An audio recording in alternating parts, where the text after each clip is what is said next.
sons and fire, 나는 허수리고 도저히 conestidoze totarosa cronosa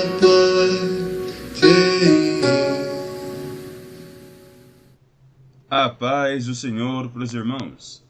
Aqui é o professor André e este é o canal Veio para os Gentios, estudos em grego. Nós sabemos que em Atos dos Apóstolos, no capítulo 9, no versículo 15, a palavra de Deus fala: vai, porque este é para mim um vaso escolhido, e ele levará meu nome para os gentios. E sabemos que lá no primeiro século da nossa era, da era comum ou da era cristã, a língua franca, a língua universal, era o grego. E o Novo Testamento foi escrito nessa língua, e o próprio Martinho Lutero, já no século XVI, fala que Deus escolheu essa língua para escrever a sua revelação, a revelação em Jesus Cristo. Então nós devemos estudar esse idioma para compreender melhor aquilo que está lá na palavra de Deus e dessa forma enriquecer o nosso vocabulário e conhecer mais profundamente aquilo que Deus tem revelado para nós. Existe um ditado que traduzir é trair. Então, muitas vezes o tradutor, quando ele vai traduzir, ele tem que fazer várias escolhas que acabam, de certa forma, prejudicando o texto. Então, quando nós estamos no original e queremos descobrir o significado de determinada palavra, nós estamos colaborando com a nossa própria formação, seja ela acadêmica, seja ela cultural, mas principalmente aqui nesse canal, uma formação espiritual. O trabalho que nós estamos fazendo aqui se refere a entender a Bíblia, o Novo Testamento, no grego, a partir do livro Nova Chave Linguística do Novo Testamento Grego, de Wilfried Halbeck e Heinrich von Siebenthal.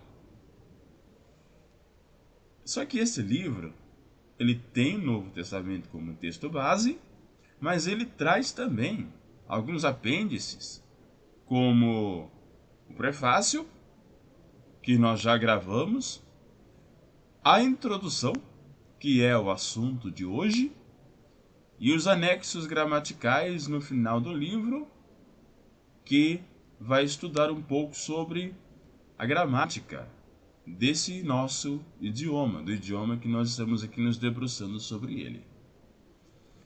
O que os autores desse livro trazem em relação à introdução?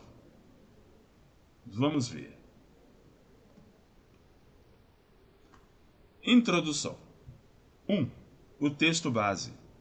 A nova chave linguística, a seguir denominada chave, toma como ponto de partida o texto grego do Novo Testamento, na forma como ele se apresenta na 27ª edição do Novum Testamentum Graece, da Nestle Aland, N.A. Este texto é idêntico ao da 26ª edição, com uma única exceção em 2 Timóteo 2,25, e coincide com a 4ª edição do Greek New Testament. Eu tenho aqui a versão impressa dessa Bíblia, o qual eu sempre leio antes de fazer a leitura bíblica em classe, porque algumas palavras que eu acho interessante do versículo que está sendo tratado pode não aparecer na chave naquele momento, pode aparecer em outros versículos, mas quando estamos trabalhando, por exemplo, na aula 13, ali que já é o Apocalipse, já passou várias vezes determinada palavra, e por isso os autores não a repetem, eu vou lá na Bíblia grega e busco o seu significado trazendo aqui para os irmãos. A Bíblia que eu tenho aqui, a tradução, é o Novo Testamento Grécia, quarta edição, 1994. A Bíblia em português, nessa edição trilingue, é a Bíblia versão Almeida Revista e Atualizada, segunda edição de 1995. E a Bíblia em inglês, anglófona, é a New International Version, que pegamos ali da Bíblia online a nova versão internacional, a edição NVI.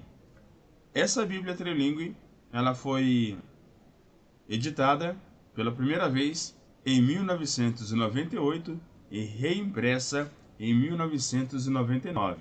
Esse é o nosso texto base. Mas daí você pode estar perguntando, de onde é que o irmão André tira a passagem que vai ser escolhida para fazer a tradução para o grego? É justamente das revistas da escola dominical. São domingos, né? Cada lição é um domingo, e logo após o título da lição e a leitura semanal, nós temos a leitura bíblica em classe.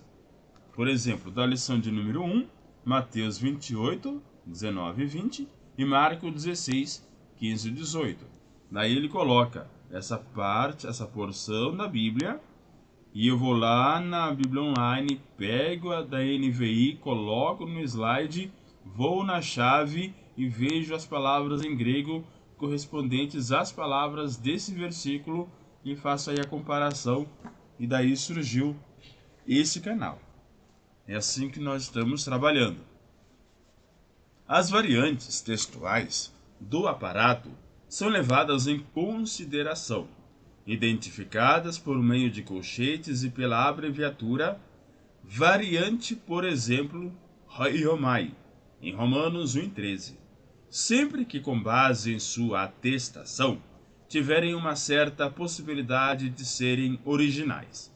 O propósito disso não é tomar decisões de crítica textual. Trata-se simplesmente de auxiliar o usuário a entender o texto das variantes. Sendo assim, as expressões que ocorrem nas variantes serão explicadas do mesmo modo como as que fazem parte do texto base. Até certo ponto, a seleção necessariamente permanecerá subjetiva, ou seja, a escolha dos autores. 2. A chave. 2.1.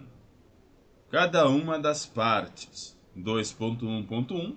As palavras com 40 ou mais ocorrências, que é um vídeo que nós queremos gravar como terceiro desta playlist.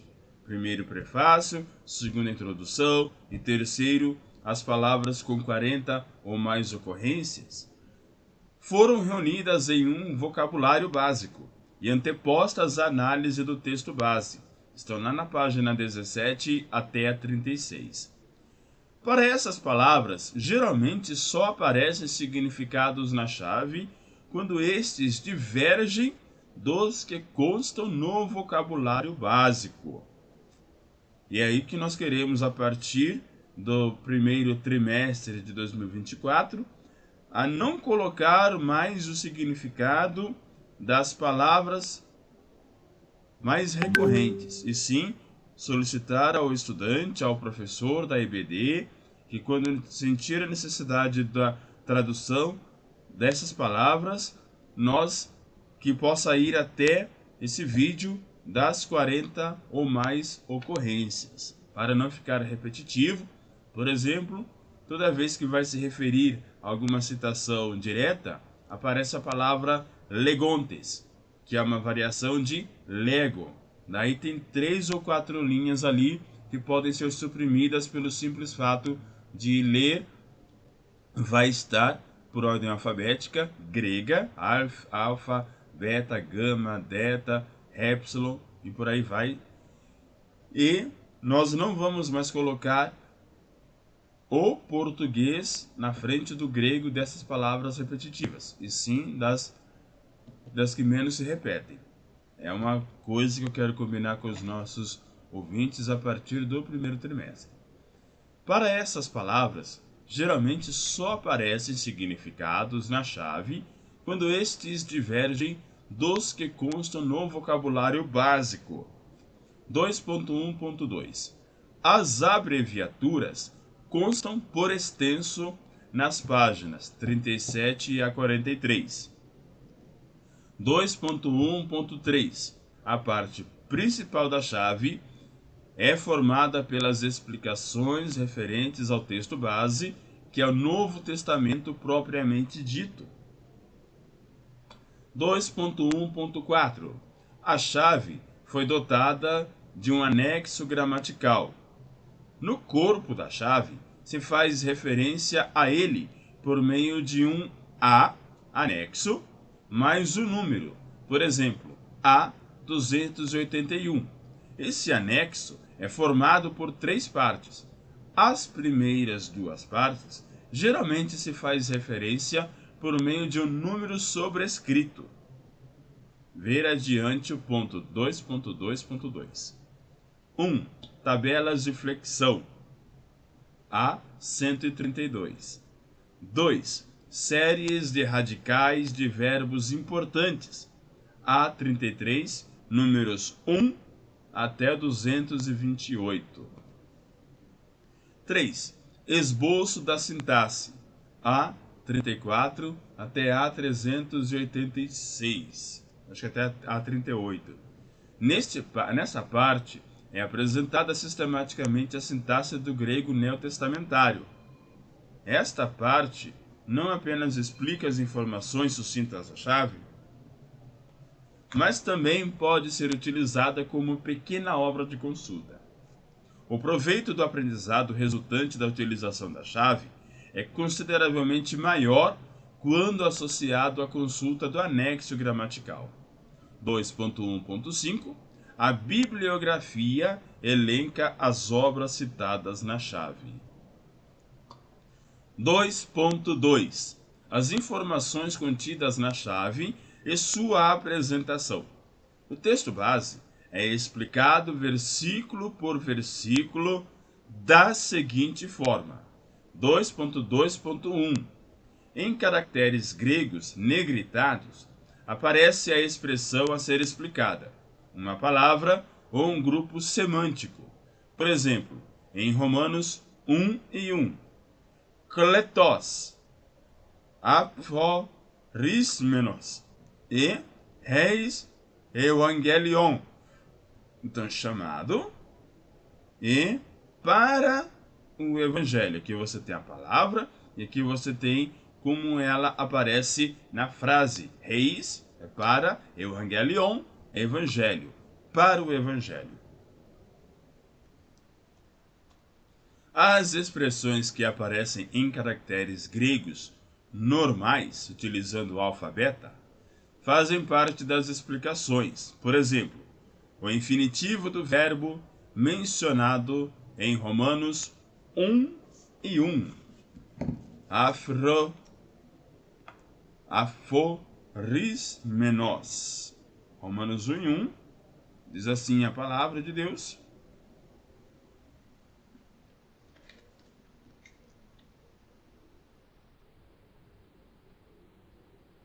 Paulus, doulos Christo, Jesus, kletos, apóstolos, aforismenos, reis, evangelion, Feu. Paulo, servo de Jesus Cristo, para ser apóstolo, separado. Então esse aforismenos é o separado. E aí de onde vem essa palavra? Vem de orizo. Então ele traz aí a palavra como ela aparece no versículo, mas também o substantivo primitivo, o radical dessa palavra. Ou a terminação do genitivo e o artigo do seguinte substantivo de Romanos 1:9. O genitivo é o possessivo de alguém. Por exemplo, a palavra martus, que significa testemunha. Martyros, ou martyró, da testemunha. Isso é o genitivo. Vamos estudar posteriormente cada caso gramatical, tanto do grego a partir do português. Nesses casos, podem ser citadas partes do texto base necessárias para as explicações, formulações incomuns e construções gramaticais complicadas, como, por exemplo, em Romanos 1 e 4. Hagiosune, kata, pneuma, hagiosines. Vamos ver Romanos 1 e 4. Tu oristentos, uio, feu, hen, dinamei, kata, pneuma, agiosines, rex, anastasios, necron, Jesu Cristo, tu, Kyrio, Reimon, e foi designado Filho de Deus com poder, segundo o Espírito de Santidade, kata, pneuma, hagiosines. Então, kata, pneuma, hagiosines, segundo o Espírito de Santidade, que é uma variação de segundo o Espírito Santo. Paulo aqui, ele está se referindo à Trindade. Novamente, e foi designado Filho de Deus. Está acreditando em Deus na primeira pessoa, que é Pai. Com poder, segundo o Espírito de Santidade, o Espírito Santo, pela ressurreição dos mortos, a saber, Jesus Cristo, nosso Senhor. Deus na terceira pessoa, que é o Espírito Santo, e Deus na segunda pessoa, que é Jesus Cristo. Aqui é uma evidência clara da Santíssima Trindade. Theos, Jesus Cristo e pneuma hagiosines. As separações mais relevantes entre as unidades que compõem a palavra, os limites dos morfemas, são marcadas por um hífen. Se a palavra original e sua forma infinitiva tiverem prefixos iguais, marcados por hífen, estes não serão repetidos na forma infinitiva. Ver a forma verbal de Romanos 1 e 1, mencionada acima. Então vamos ver ali, Romanos 1 e 1. Af, horis menos. Então o haf é o prefixo e o horis menos é de onde vem a palavra horizo. Então, a forma primitiva da palavra aforis menos não é horizo, é raforizo. Só que o raf é prefixo e o horizo é a palavra que está sendo aqui no infinitivo, que ele vai colocar na primeira pessoa do singular, no eu. Ego horizo. Para melhor compreensão de uma palavra, às vezes se faz referência, após a forma infinitiva entre parênteses, utilizando o sinal, à derivação de uma expressão, afim, como, por exemplo, em Romanos 1, 19. Phaneros, vem de phainomai, tornar-se visível. Daí que vem a palavra phainomenon, ou fenômeno. Lembrando que no grego não existe o F, existe o Phe, que é o P e o H, Phe. Phainomai, fenomai, fenômeno. 2.2.2. Os números sobrescritos, que estão associados a palavras gregas, remetem ao anexo gramatical, normalmente a uma tabela de flexão, e no caso dos verbos também a série correspondente de radicais, listada sob A33, como por exemplo em Romanos 1 e 11, charisma 3. A tabela de flexão correspondente encontra-se sob a 3. Então vai flexionar o verbo charisma, a palavra charisma, que é graça, charis, de acordo com a flexão A3. Meta dó, de dó-mi, que é o 201. A33 contém sob o número 201 a série correspondente de radicais. No caso de faltar no índice de radicais uma entrada própria para um determinado verbo, frequentemente aponta-se entre parênteses para radicais análogos, como por exemplo em Romanos 1:1, novamente a palavra horismenos, que é horizo, que é separado. Confere com A33, 9 em diante, ou seguintes. Os radicais de horizo são formados em analogia às séries listadas sob A33, números 91 ou 9, 1 e seguintes. Os números sobrescritos faltam no caso de palavras regulares, sobretudo no caso de substantivos da declinação em O, tabela 2, bem como no caso dos substantivos femininos da declinação em A, tabela 1. No caso de adjetivos com 3 terminações com radicais masculinos e neutros, nós sabemos que as designações de gênero no grego é masculino, feminino e neutro, diferente do português, que é apenas masculino e feminino.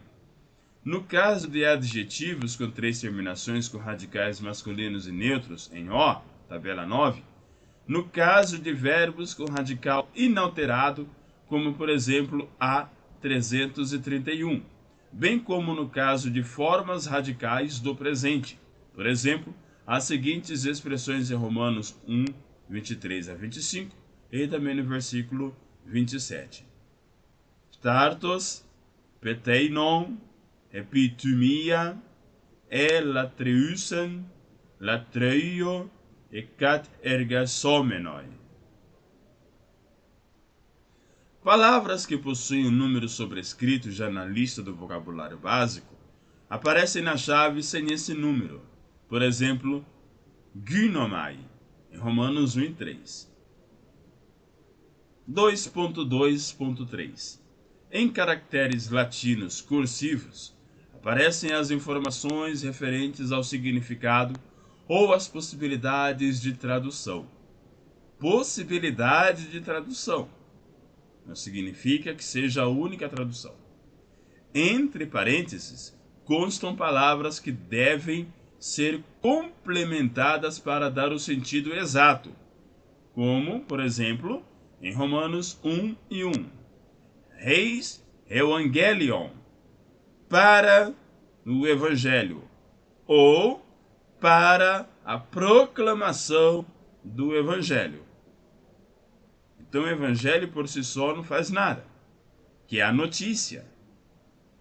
A notícia, ela precisa de uma comunicação, ou seja, o estabelecimento de um emissor, de um receptor, de um canal, de um código e de uma mensagem.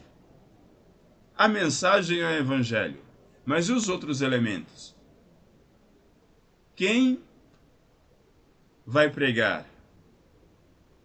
Quem há de ir por nós? Está lá na Bíblia. E quem dará ouvido à mensagem? E como crerão se não há quem pregue? Então, não é simplesmente o evangelho que é a mensagem, mas a forma como ela é comunicada. Por isso, para a proclamação do evangelho. Ide por todo mundo e pregai o evangelho a toda criatura. Estamos pregando o evangelho? Ou simplesmente ele está guardado na nossa estante? O livro de capa preta está parado? Ou será que nós estamos meditando nela e levando ela para as pessoas? Se acreditamos naquilo que está escrito aqui, se acreditamos que é a palavra de Deus, se a Bíblia é a palavra de Deus, a revelação de Deus para o homem, é ela que fala de Jesus Cristo, o que nós estamos fazendo com essa mensagem? O que estamos fazendo com essa carta de Deus para a humanidade? Precisamos Evangelion, proclamar, pregar. Em geral, informa-se para uma dada expressão primeiro seu significado principal ou seus significados principais, sendo em seguida mencionados após ponto e vírgula os significados secundários ou as possibilidades de tradução, que visam fazer jus ao sentido pretendido, dentro do contexto, frequentemente caracterizado com aqui. E essa palavra aqui aparece muitas vezes, dependendo do contexto. A palavra tem um significado geral, mas aqui ela quer dizer isso. Aqui ela significa isso. Como cada tradução de um texto já pressupõe uma interpretação, e pelo fato de haver mais de um sentido por razões linguísticas ou temáticas, não raro são indicadas na chave diversas possibilidades de tradução para certa expressão. Indicações como de certo e antes, bem como ou, talvez, eventualmente, dificilmente ou similares, podem ajudar a indicar o grau de probabilidade que possui uma certa possibilidade para os autores. 2.2.4 Em caracteres latinos normais, consta tudo o mais, especialmente 1. A análise das formas verbais, ver também 3.1, como por exemplo em Romanos 1 e 1. Have, horis menos, é o perfeito particípio passado. Horizo é o tempo verbal passado. Pretérito. Qual pretérito? Perfeito particípio. 2. Esclarecimentos sintáticos. Ver também 3.1.2 e seguintes e 3.2. Como, por exemplo, em Romanos 1:4. Rex Anastáseos.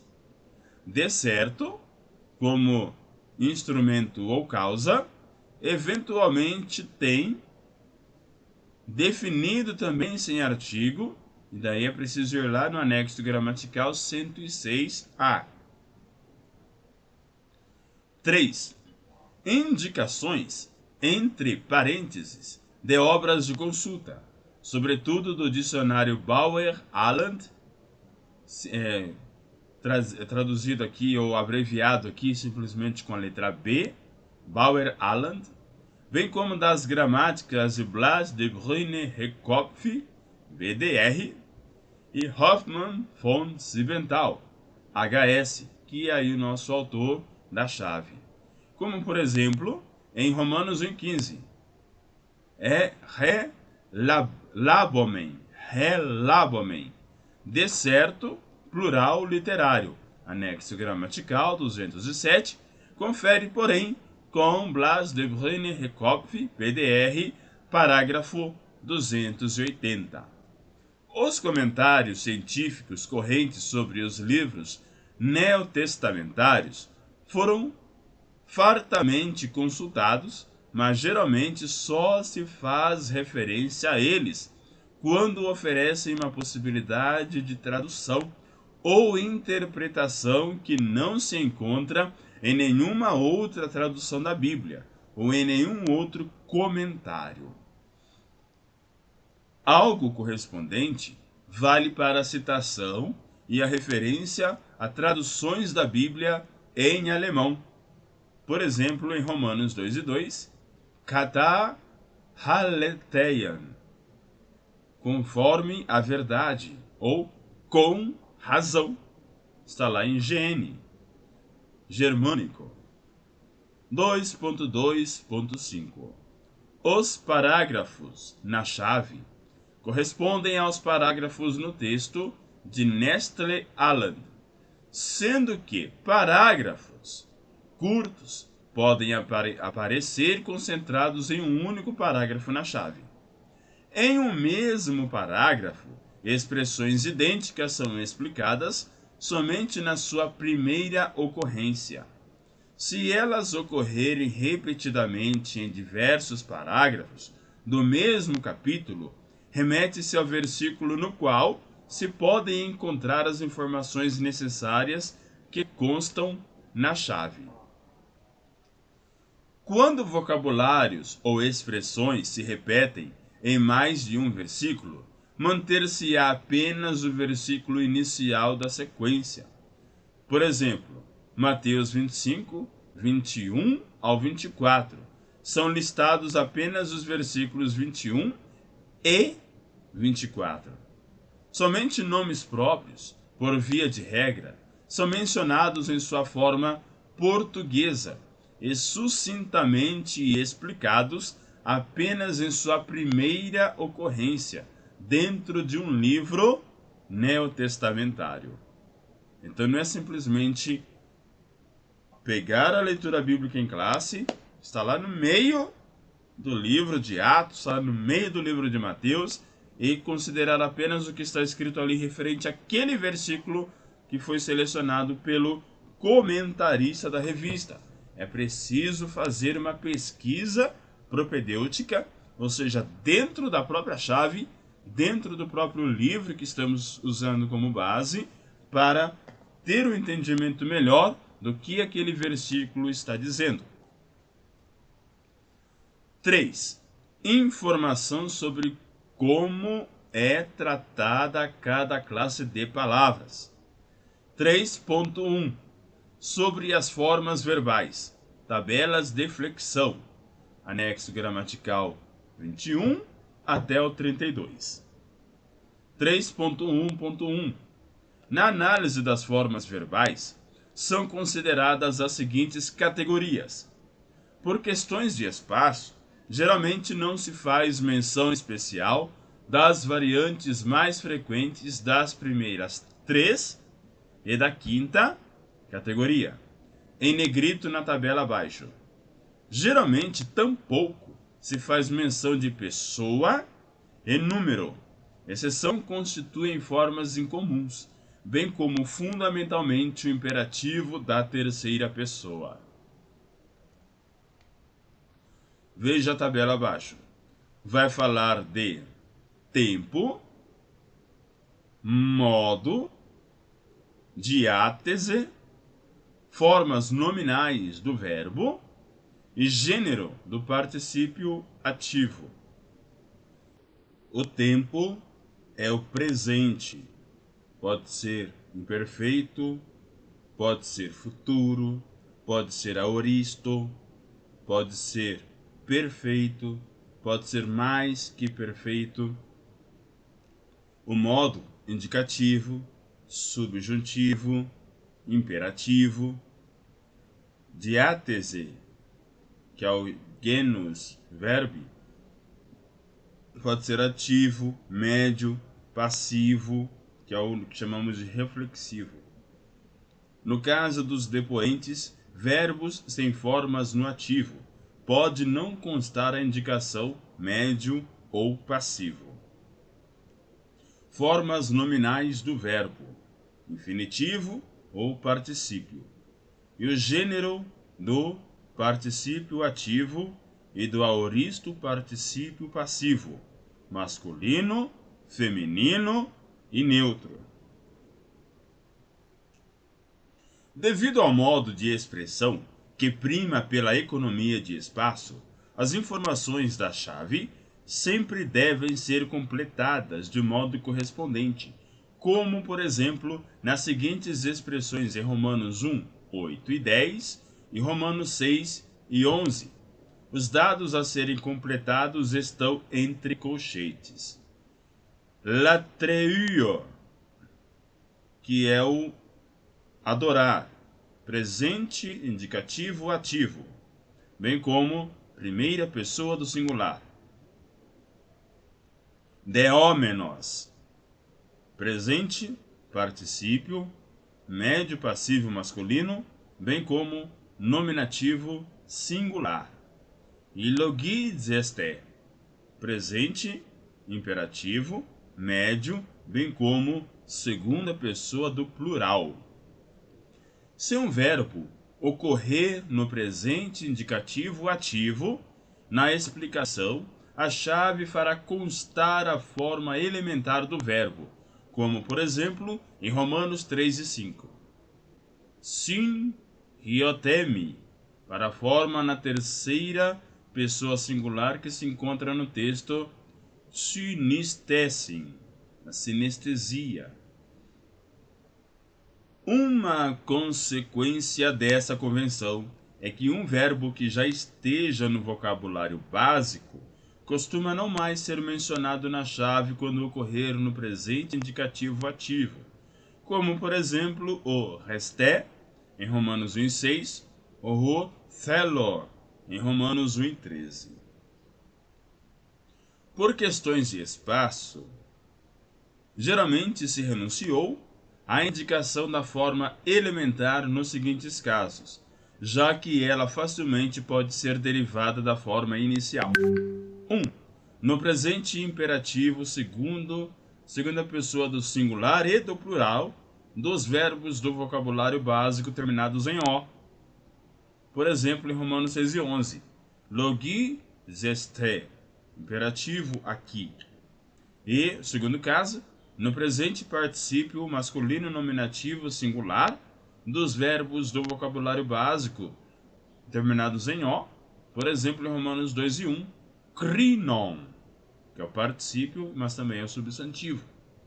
3. No presente infinitivo dos verbos do vocabulário básico em Rho, que é o ômega, ou ômega, que é o aberto. Por exemplo, em Romanos 1,28, é hain, que é ter, é Rho, tenho. Está no infinitivo, é hain. Além disso, normalmente não são explicadas as formas do indicativo ativo de reidon, aoristo de horal, que é ver, reipon, aoristo de lego, que é falar, e herton, aoristo de homai, que é vir ou ir, por causa da frequência com que ocorrem a primeira pessoa do singular desses verbos consta no vocabulário básico.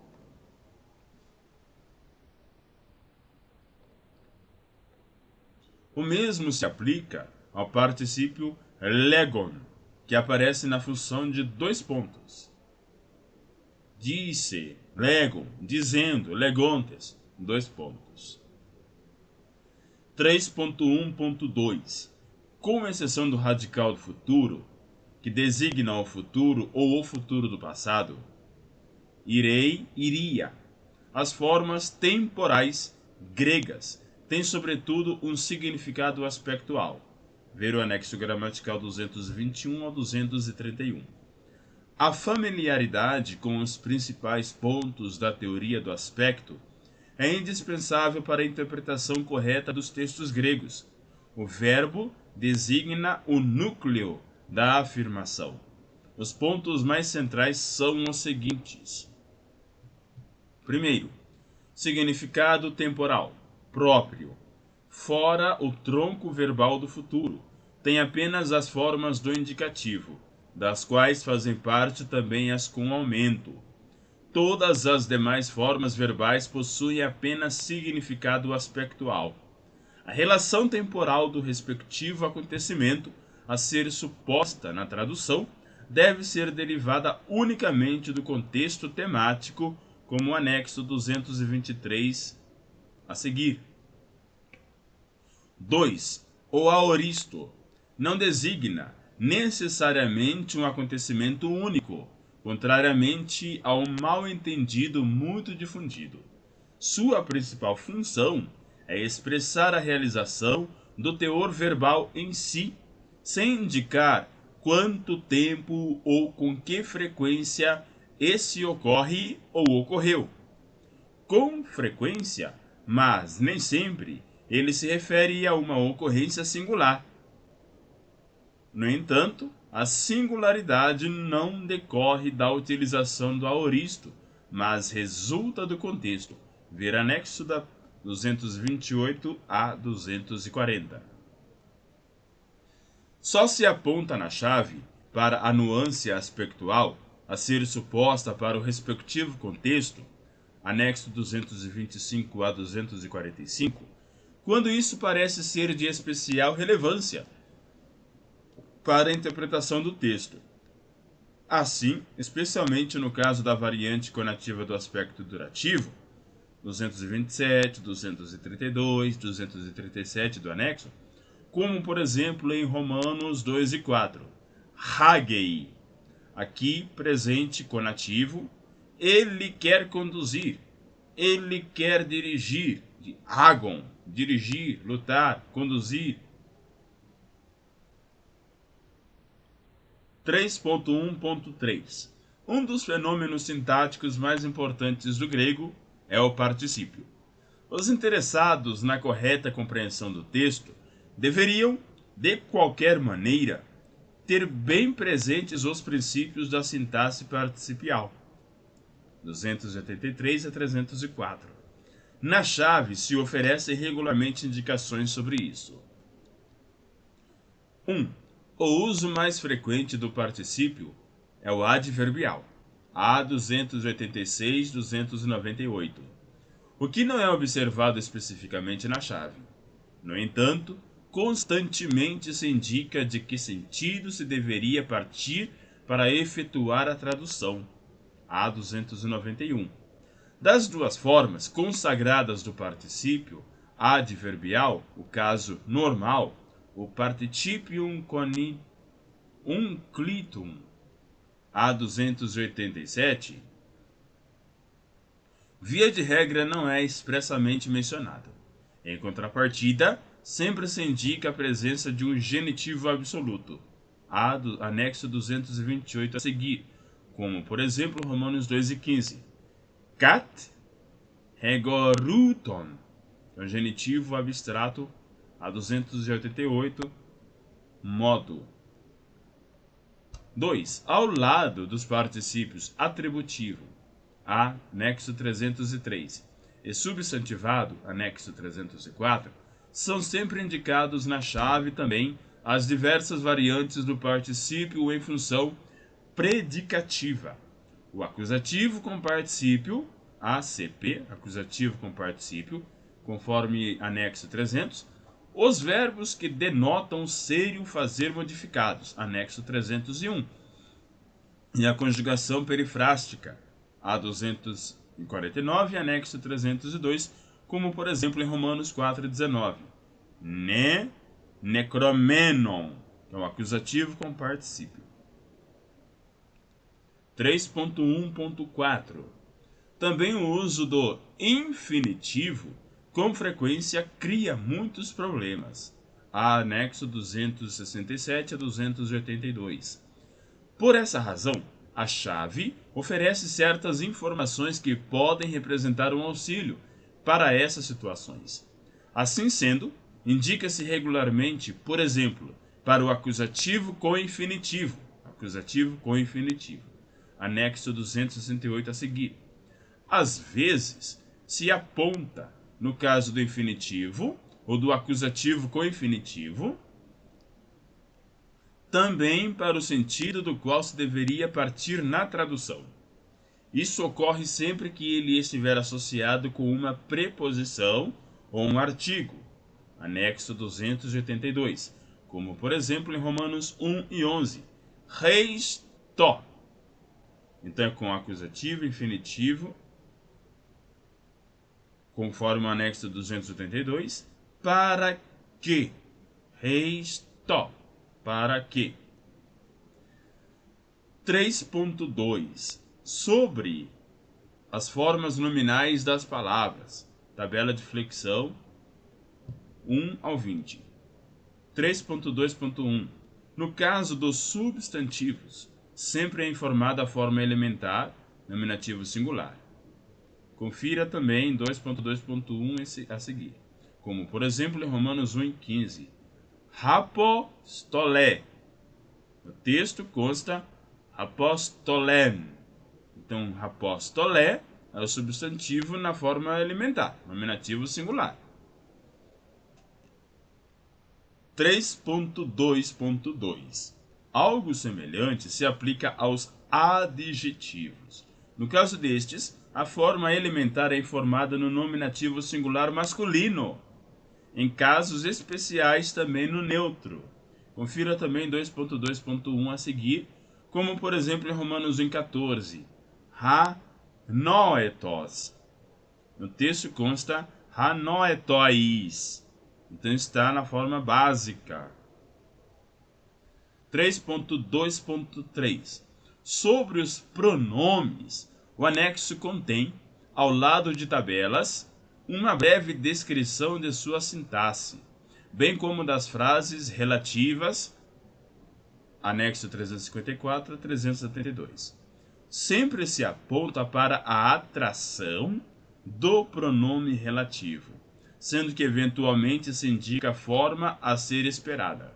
Do nosso ponto de vista, se complementa um pronome demonstrativo faltante, como por exemplo em Romanos 15:18. Hon, tuton, ou tutá.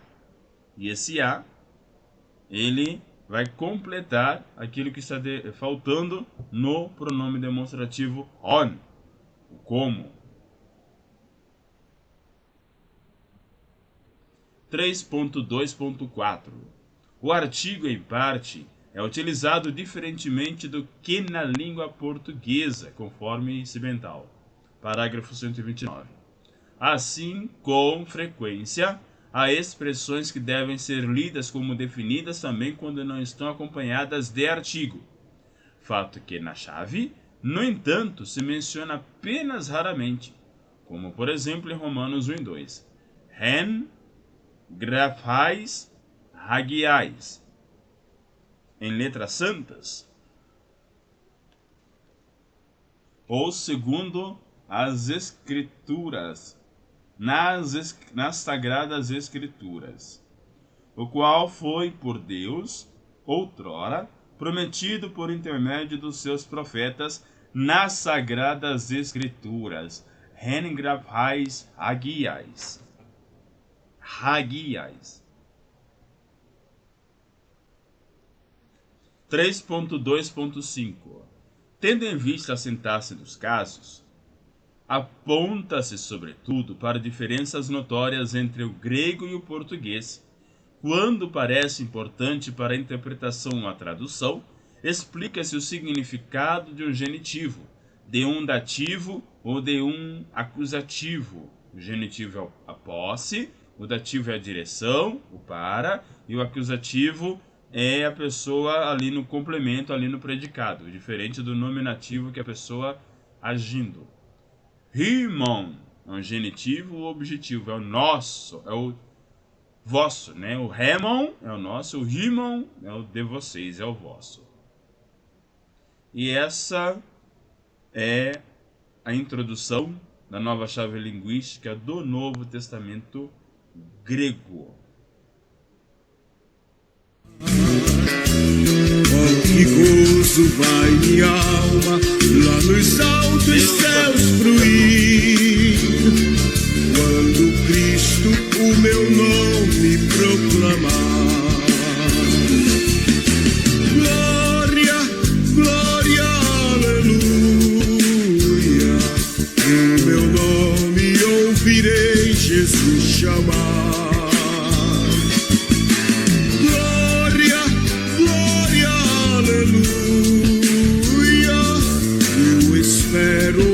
Jesus a me chamar.